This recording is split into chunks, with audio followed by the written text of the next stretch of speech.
નમસ્કાર, પ્રણામ, સ્વાગત છે નવા વિડીયો સાથે। ઘણા મોટા ગ્રહોનું વર્ષ 2025માં પરિવર્તન થશે, જે ઘણી રાશિઓ માટે સારી એવી તકો ઊભી કરશે, જેના કારણે તેમને આર્થિક અને લવ લાઈફ તેમજ કરિયરમાં ફાયદો થશે। એટલે કે આ રાશિ વર્ષ 2025ની સૌથી ભાગ્યશાળી રાશિઓ તરીકે માનવામાં આવશે। જ્યોતિષ શાસ્ત્ર અનુસાર મિત્રો, નવા વર્ષમાં 30 વર્ષ બાદ શનિ કુંભ રાશિ છોડીને મીન રાશિમાં પ્રવેશ કરશે, જ્યારે ગુરુ મિથુન રાશિમાં। આ ઉપરાંત મિત્રો, રાહુ અને કેતુ પણ હવે રાશિ પરિવર્તન કરવા જઈ રહ્યા છે। તો મિત્રો, નંબર 1 પર છે વૃષભ રાશિ। મિત્રો, વર્ષની શરૂઆતમાં ગુરુ વૃષભ રાશિનો તમારી રાશિથી પહેલા 2 ભાવમાં રહેશે, જે નોકરી ધંધામાં નાનો મોટો આર્થિક અવરોધ કે ભય ઊભો કરી શકે છે। મિત્રો, ખર્ચ પર નિયંત્રણ રાખો, નોકરીમાં મોટા ફેરફારો પણ ન કરો। તારીખ 14 મે 2025ના રોજ ગુરુ મિથુન રાશિમાંથી બીજા સ્થાને રહેશે, જે નાણાકીય બાબતો માટે શુભ રહેશે। ચાલી રહેલ કાર્ય પૂર્ણ થશે અને તમને પરિવારના કોઈ પણ વડીલ પાસેથી પૈસા અથવા તો નાની મોટી કોઈ પણ પ્રકારની મિલકતો પ્રાપ્ત થઈ શકે છે।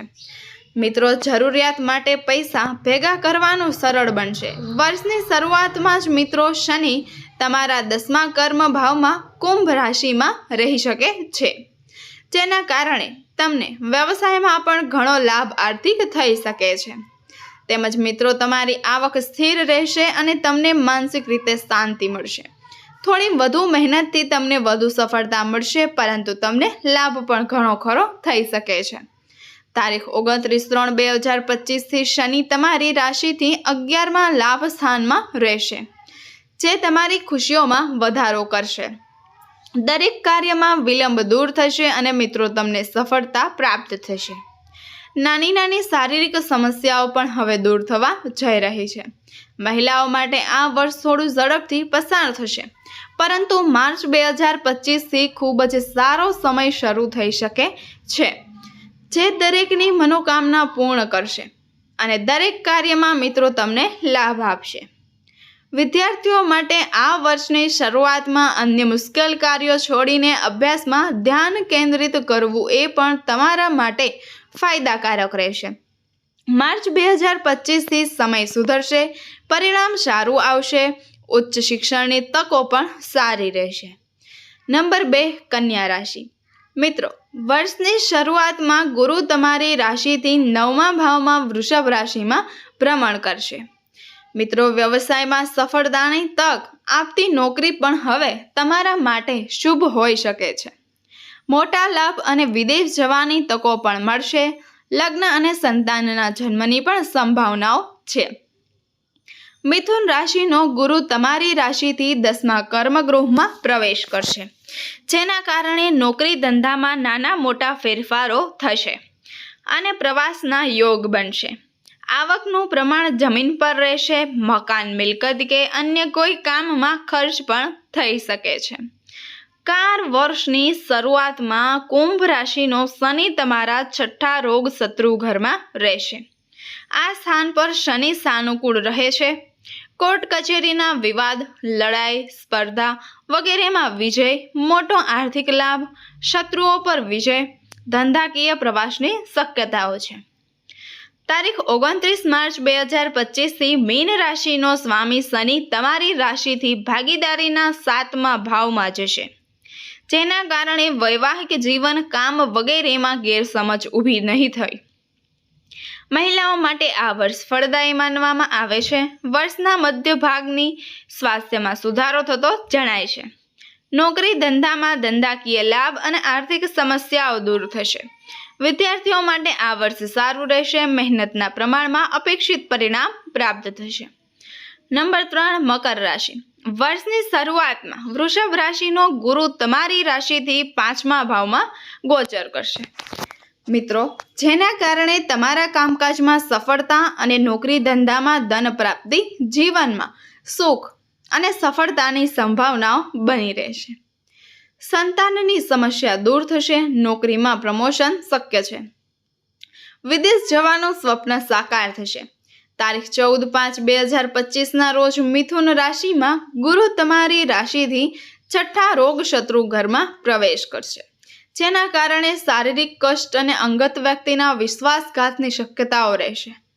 વર્ષની શરૂઆતમાં શનિ તમારી રાશિથી બીજા ધનભાવમાં ગોચર કરી રહ્યો છે. અહીં સાદેશતી પનોતીનો છેલ્લો તબક્કો તમારા ચરણોમાં સુવર્ણ સ્તરેથી પસાર થઈ રહ્યો છે, જે તમને શારીરિક અને માનસિક ચિંતા અને બેચેની આપશે. તમારે ઘણી સમસ્યાઓનો સામનો કરવો પડશે, ખર્ચાઓથી બચવું પડશે, કોઈની સાથે ઝઘડો નહીં કરવો પડે. કોર્ટના ચક્કર લગાવવાની જરૂર નથી, જેની પૂજા કરવાથી વધુ લાભ મળે છે અને સમસ્યા ઓછી થાય છે. તારીખ 29/3/2025 શનિ તમારી રાશિથી ત્રીજા પરમકારમાં ગોચર કરશે. પનોતીથી મુક્તિ અનુભવશો, કાર્યો પૂરા થશે, લોકોનો સારો પ્રતિસાદ અને સહયોગ મળશે. સાહસ દ્વારા ફરી પ્રગતિ મળશે, ધંધા રોજગારમાં લાભ થશે.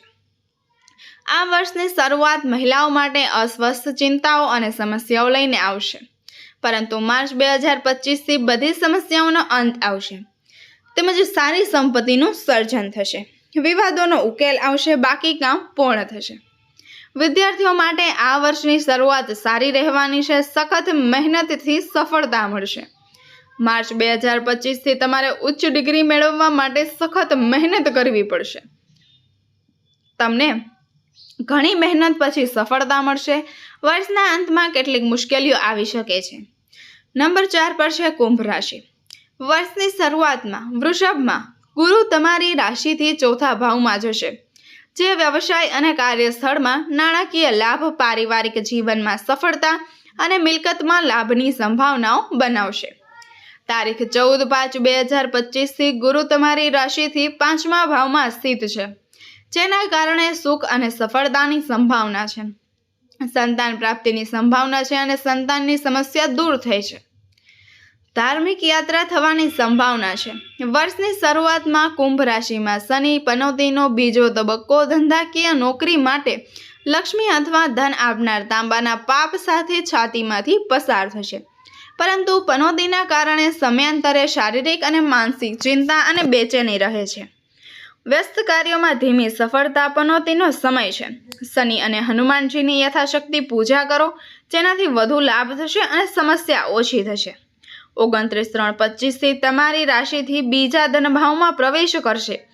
અહીં તમારા સદાચારી આચરણનો ત્રીજો અને છેલ્લો ભાગ રૂપિયાના સ્કેલમાંથી પસાર થવાનો છે.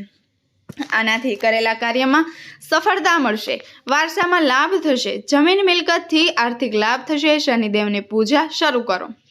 વધુ ખર્ચના કારણે નાણાકીય અવરોધો વધતી જણાશે, જેથી ખર્ચ પર નિયંત્રણ રાખી શકાય.